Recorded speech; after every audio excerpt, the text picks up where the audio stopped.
কিছুদিন আগে আমার কাছে একটা পেজ থেকে এই ভাপা পিঠাটা বানানোর হাঁড়িটা এসেছিল। তো আমি আসলে এখনো পিঠাটা বানিয়ে খাই নাই।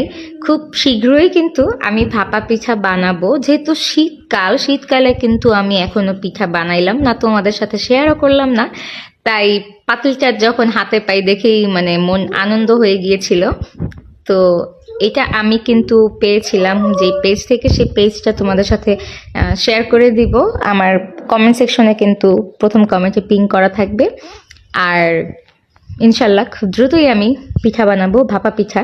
তোমাদের যদি কারো এমন হাঁড়ি দরকার পড়ে, তোমরা কিন্তু চাইলে সেই পেজ থেকে ঘুরে আসতে পারো, অর্ডার করতে পারো তাদেরকে। That's it.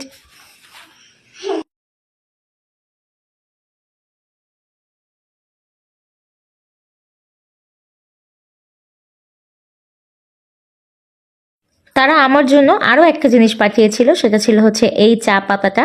আর এই চা পাতাটা মনে হয় তাদেরই পেজে, তো তোমরা কিন্তু চাইলে তাদের পেজটাতে যেয়ে দেখে আসতে পারো। এই সেই ভাপা পিঠা বানানোর হাঁড়ি, যে হাঁড়িতে ইজিলি একই সাথে 3টা ভাপা পিঠা বানানো যাবে। দেখো সুন্দর না?